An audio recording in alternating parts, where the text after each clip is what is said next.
The news now देखने वाले सभी दर्शकों को अर्षा वासुदेव का नमस्कार। सबसे पहले नजर डालते हैं दिन भर की अहम सुर्खियों पर।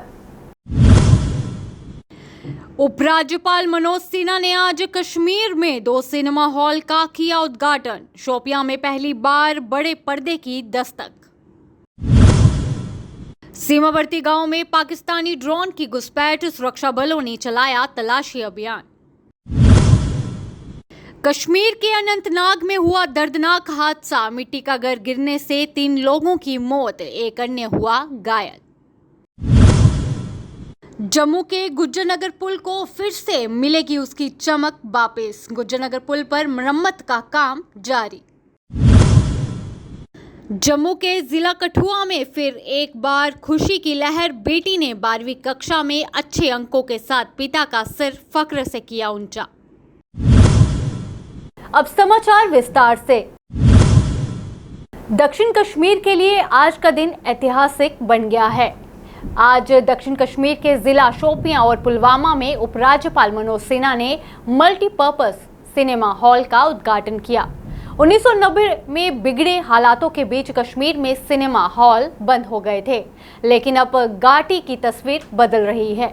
इस दौरान उपराज्यपाल मनोज सिन्हा ने कहा कि जम्मू कश्मीर केंद्र शासित प्रदेश के लिए आज का दिन ऐतिहासिक है। पुलवामा और शोपियां में बहुउद्देश्य सिनेमा हॉल की शुरुआत की गई है। आज लगभग प्रोजेक्ट हमने पुलवामा के यूथ के लिए समर्पित किया है। उसमें रूरल बीपीओ भी शुरू कर रहे हैं, लाइब्रेरी भी शुरू कर रहे हैं, आज थिएटर भी आपने देखा और कैफे भी बना रहे हैं जहां आप जैसे लोग नौजवानों के साथ बैठ करके आनंद ले सकें। यूथ प्रेजेंटेशन सेंटर भी बनाया। कोशिश एक जम्मू कश्मीर प्रशासन की है कि यहाँ के यूथ को कैसे नई तकनीक से लैस करके और ख़ास तौर से आईटी सेक्टर में अधिक से अधिक जॉब मिले और कॉम्पिटिटिव एग्ज़ाम में भी वन स्टॉप सेंटर की तरह ये जो सेंटर हम लोगों ने बनाया है ये काम करेगा, ताकि सिविल सर्विसेज हो या जम्मू कश्मीर प्रशासनिक सेवाओं की परीक्षा हो या आईआईटी हो या नीट हो, उन सब में हमारे बच्चे अधिक से अधिक संख्या में आ सकें। सांबा के अंतर्राष्ट्रीय सीमा से सटे रिगाल, चचवाल व मंगुचक इलाके में गत देर शाम ड्रोन गतिविधि देखी गई। सीमा से सटे इलाके में रहने वाले लोगों ने आसमान में उड़ती हुई चीज देखी, जिसमें सफेद रंग की लाइट जल रही थी। लोगों द्वारा तुरंत मामले की सूचना पुलिस व सुरक्षा बलों को दी गई, जिसके उपरांत सुरक्षा बलों की तरफ से ड्रोन का पता लगाने की कोशिश की गई। ये ड्रोन लगभग 10 मिनट तक भारतीय सीमा में देखा गया, जो बाद में वापस पाकिस्तान की ओर लौट गया। उन्होंने जो है आसमान में कुछ उड़ती हुई चीज़ देखी जो लगभग 1000 मीटर की ऊंचाई पर उड़ रही थी और जिसमें से सफ़ेद रंग की जो लाइटें थी वो झिलमिला रही थी। जैसे ही लोगों ने इस उड़ती हुई चीज़ को देखा तो आसपास जो स्थानीय बीएसएफ और जो पुलिस की जो अधिकारी थे उनको सूचित किया गया, जिसके तुरंत बाद जो है पुलिस और अन्य सुरक्षा बलों की तरफ से जो है वो एहतियातन वहाँ पर जो है सर्च अभियान चलाया गया। हालांकि रात होने की वजह से कुछ हासिल नहीं हो पाया। उसके बाद जो पुनः जो है वो आज सुबह पुलिस और सुरक्षा बलों ने जो उन इलाकों में तलाशी अभियान चलाया जहां पर ये ड्रोन एक्टिविटी जो है वो स्पॉट की गई थी। आपको बता दें कि सांबा के रिगाल, मंगूचक और चचवाल इलाके में ये जो है वो ड्रोन एक्टिविटी स्पॉट की गई थी और ये ड्रोन जो है वो पाकिस्तान की तरफ से भारतीय सीमा में दाखिल हुआ था। और दाखिल किस मकसद से ये ड्रोन जो है वो भारतीय सीमा में दाखिल हुआ, या तो वो रैकी के उद्देश्य से या फिर कोई तस्करी का प्रयास था, ये तो फिलहाल जांच का विषय है।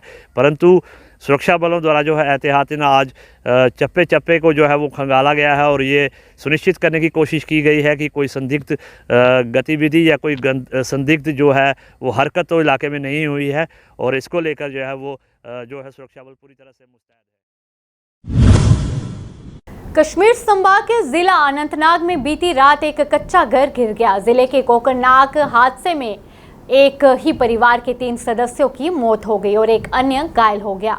घटना की जानकारी मिलते ही स्थानीय लोगों ने पुलिस को सूचित किया। मौके पर आई पुलिस की टीम और स्थानीय लोगों ने क्षतिग्रस्त घर से लोगों को बाहर निकालना शुरू किया। बताया जा रहा है कि घिरे मलबे की चपेट में आने से 3 लोग अपनी जान गंवा बैठे हैं।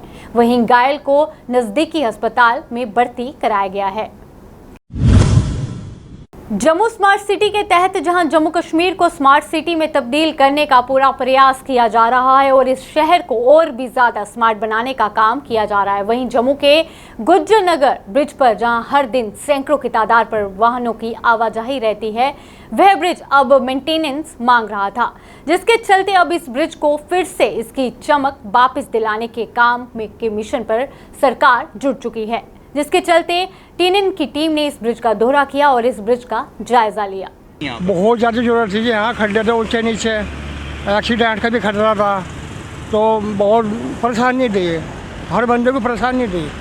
अब वो गाड़ी बच के चले तो बंदा खतरा है मरने का, बहुत ज़्यादा परेशानी थी। बहुत अच्छा काम हो रहा है, बहुत ही बेहतरीन काम हो रहा है, ये होना जो बहुत जरूरी। इसकी यहाँ पे बहुत पहले बहुत हादसे हो जाते थे, पता नहीं किसी का एक्सीडेंट हो गया, गड्ढे वड्ढे थे, तो अब रिपेयर हो रहा था। अच्छा है, ट्रांसपोर्ट में आने जाने में कोई दिक्कत नहीं होगी, अब स्मूथली जाएंगे सब, ये अच्छा हो गई।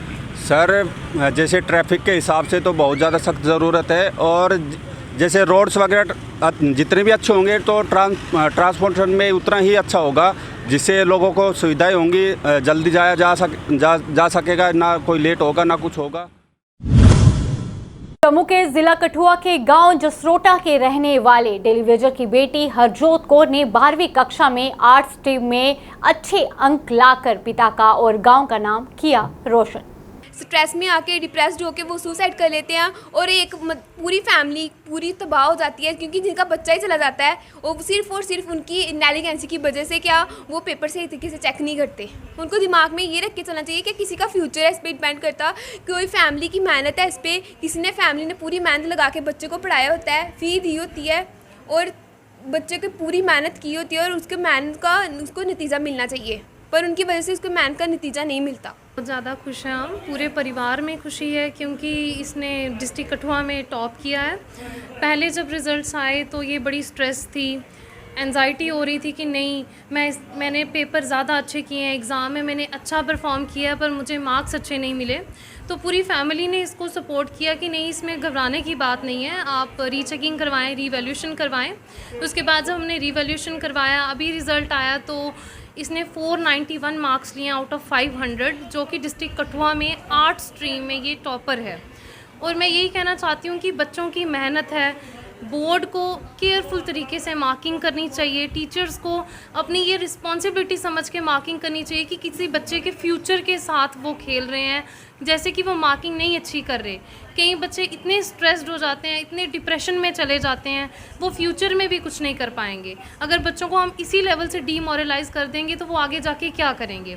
तो मैं बोर्ड से यही बोलना चाहती हूँ कि प्लीज़ आप टीचर्स खास करके प्लीज़ केयरफुल तरीके से चेकिंग करें।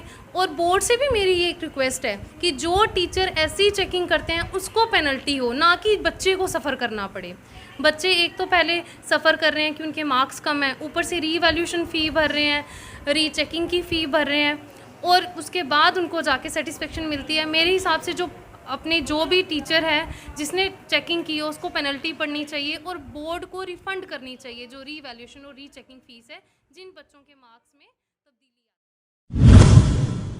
JDA mega multi level parking complex Jammu को स्मार्ट सिटी में बदलने की पहल, जिसे बीसी रोड पर प्रतिष्ठित किया गया है। इस परियोजना का निर्माण आईएसबीटी नई दिल्ली और अहमदाबाद की तर्ज पर 100 करोड़ की लागत से किया गया था और जिसके तहत लोग पार्किंग का तो लुत्फ उठा रहे हैं, पर वहीं दुकानदार इसे फेल और एडमिनिस्ट्रेशन की बड़ी हार बता रहे हैं। यहाँ पे आए और जो हालत इस बिल्डिंग की है ना, गंदगी के सिवाय एक तो है कुछ नहीं है यहाँ। आप एक तो कॉम्प्लेक्स इतना गलत बना है, जो भी बना है ना सब कुछ आ गया है। आप बसेस यार्ड बना दिया गवर्नमेंट ने, ज़रूर एक बना दिया यार्ड, एक खड़ा कर दिया हम लोगों के लिए ताकि ये बसें देखते रहें और खुश होते रहें। हमारे साथ तो इतना बड़ा अन्याय हुआ ना, चलती बिल्डिंग हमारी दुकानें ले ली हमारी और हमें इन्होंने ऐसा फेंक दिया है जैसे किसी ने दुश्मनी निकाली होती है ना, वही सब हमारे साथ किया है इन्होंने।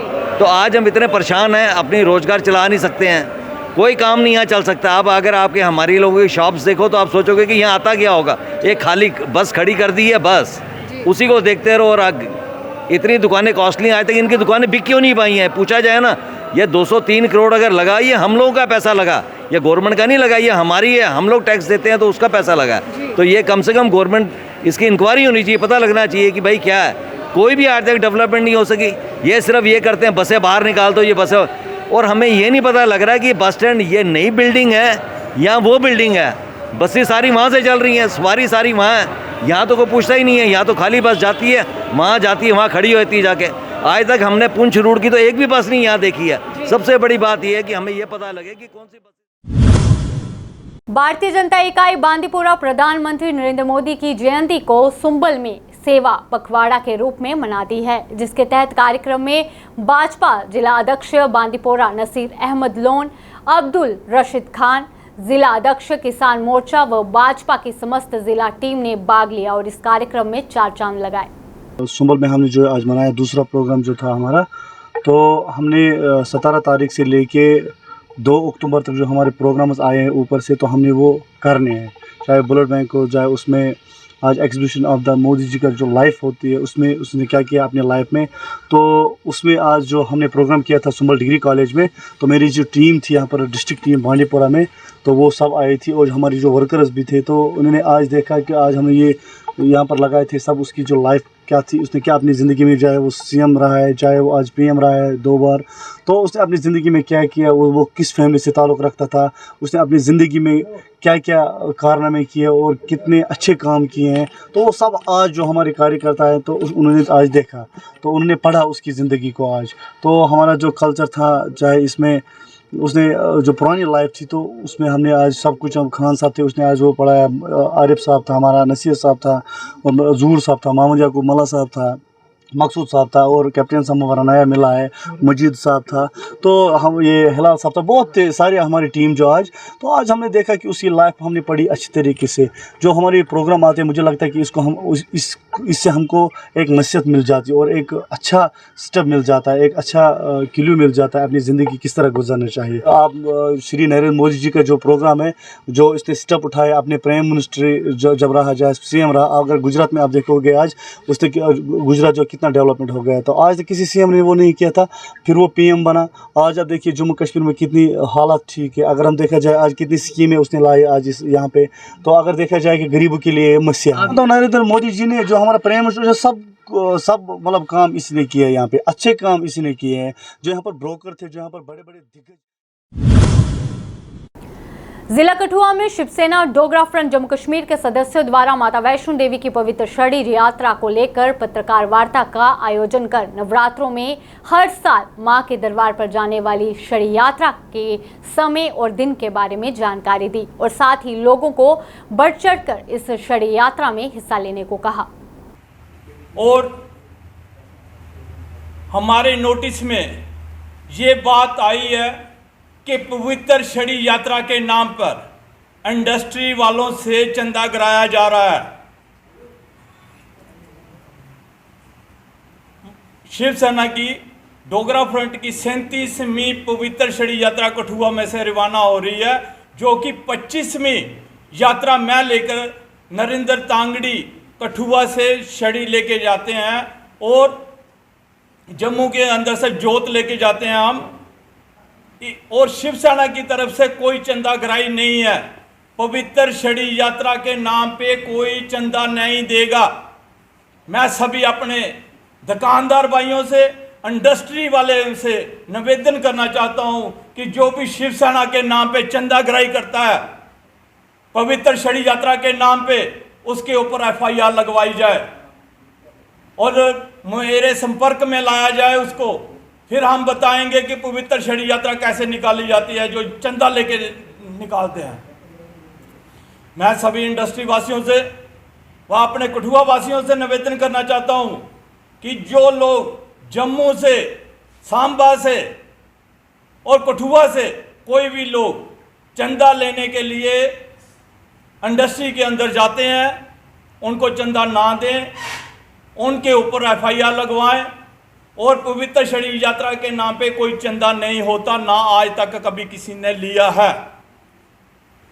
मैं कठुआ एडमिनिस्ट्रेशन से SP साहब से निवेदन करना चाहता हूं कि इन लोगों पे ऊपर कड़ी से कड़ी कार्रवाई करें। जैसे ही आपको कोई कंप्लेन आती है, इन बंदों को अंदर डालें और इनके ऊपर FIR दर्ज करवाएं। जम्मू के आरएसपुरा क्षेत्र में तेज आंधी तूफान के चलते फसल का हुआ नुकसान। किसानों ने एक बार फिर प्रशासन से मुआवजे की लगाई गुहार। साडा नहर ते पानी पूनी ते नहीं है हुन जी परसों तूफान के चले और कन्नै मुंजी दे बिल्कुल नुकसान हो गया, कोई दाना नहीं पकड़ा सा चांस रेड़ा कोई ते ना साडे नहरे पानी है कुछ नहीं है ते फसल ना तूफान कन्नै बेबादी हो गई है ना कोई पिछे भी असीं जेह्ड़ा मतलब माजवा सानूं कुछ नहीं मिलिया भी है लोकां नूं हुन भी मतलब देखो खराबी इन्नी है हद को ज्यादा दाना भी कन्नै है पानी साल सुक्क गया हुन बहा आई सब कुछ खत्म हो गया हुन ऐ कक्ख नहीं फसल इ'यां पेशन टिक्की टिक्की है साडी अपील एह् है कि जनाब साडी एक ते नहर दा पानी आना चाहिदा, दूआ नंबर सानूं जेह्ड़ा माजवा मिलना चाहिदा। साडी इहो रिक्वेस्ट है गवर्नर साहब। आरएसपुरा के गाजी अंडरपास में सड़क खराब होने की वजह से वाहनों की आवाजाही में आई मुश्किल। स्थानीय लोगों ने जताया रोष और जल्द सरकार को इस रास्ते को सही करवाने की मांग। बनाया कितने गांव लगते हैं और कितनी परेशानी होती है? देखो सर, मैं अशोक बोल रहा हूँ, मीरा साथ से बोल रहा हूँ। ये जहाँ से रास्ता जो निकल रहा है अपना मीरा साथ से गाजियाँ कीर पे मराली मोड़, जहाँ से सारी रास्ता यही जा रहा है। अच्छी बात है ये गवर्नमेंट का कि ये काम लिया इसने, पर बट इसकी प्रॉब्लम ये है कि अभी देखो अभी ये कितना इधर गंद पड़ा है। अभी लड़की बेचारी जा रही थी, आधे रास्ते में रुकी, वो इतना गंद पड़ा है। इनको सेक्शन से बोला कि इनको थोड़ा सफाई किया जाए और जितनी भी मुश्किलें आ रही हैं और जल्दी से जल्दी हल करें। कीचड़ है जहाँ पे क्या है क्या सर, जहाँ पे इतना कीचड़ है, बहुत सारा कीचड़ है, जहाँ पे लंघना भी बहुत मुश्किल हो गया, जहाँ से आना जाना भी क्रॉस करना बहुत मुश्किल है। क्या कह रहे हैं सर? मैं गवर्नमेंट से यही बोलना चाहता हूँ, सबसे पहले इनके थोड़ा सा मरम्मत कराएं और इनको जल्दी से जल्दी काम खत्म करवाएं। हादसा क्यों हो रहा है सर? यहाँ से बहुत हादसे होते हैं जी, और मैंने अभी भी देखा, जस्ट मैं कुछ मिनट पहले देखा कि लड़की बेचारी आ रही थी, उससे ये क्रॉस नहीं होते जा रहा। तो इसलिए प्रशासन से यही मैं बोल रहा हूँ कि जल्दी जल्दी साफ करवा के थोड़ा रास्ता भी साफ करवाए। अभी के लिए इतना ही। बाकी अपडेट्स के लिए बने रहिए दी न्यूज़ नाउ के साथ। धन्यवाद।